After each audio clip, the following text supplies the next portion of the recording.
Israel is now planning to occupy the entire Gaza Strip, militarily extending into areas where hostages may still be held. But what does that mean in practical terms, and what's at stake, legally, strategically, ethically?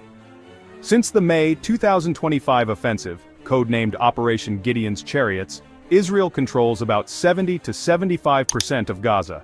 Military gains extended from land, sea, and aerial campaigns, targeting Hamas infrastructure across all major corridors.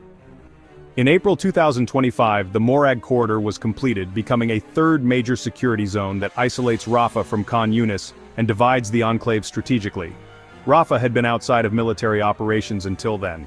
Recently, Prime Minister Benjamin Netanyahu officially declared the decision to fully occupy Gaza, including embedded areas where hostages may remain.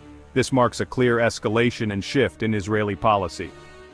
Netanyahu's stated objectives: destroy Hamas's military and governing capacity, secure the release of the remaining hostages, and make sure Gaza can no longer threaten Israel militarily.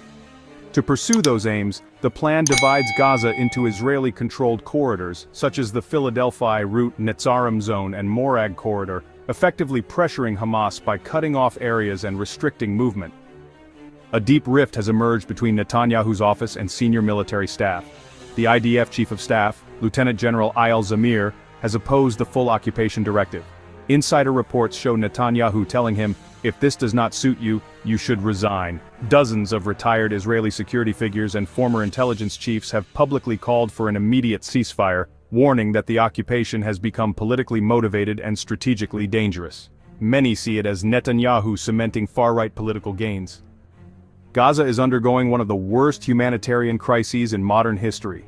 Over 60,000 deaths, most of them civilians, widespread displacement, famine conditions, and thousands killed while seeking aid.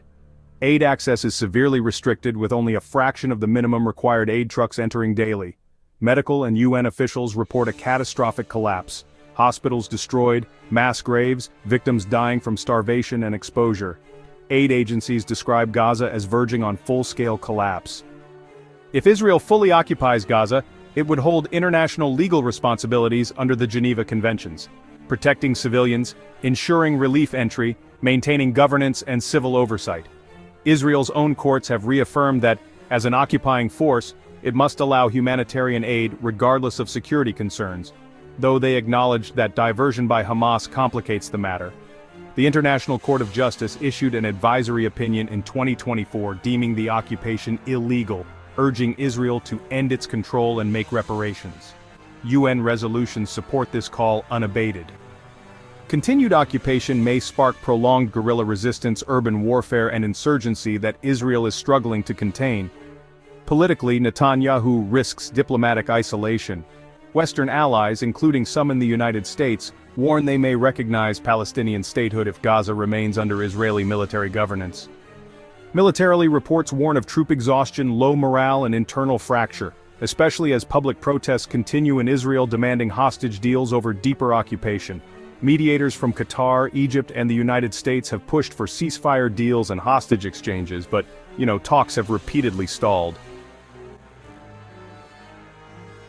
Analysts propose a transitional governance model where Egypt assumes trusteeship, rebuilding civil institutions under United Nations supervision, avoiding occupation while stabilizing Gaza.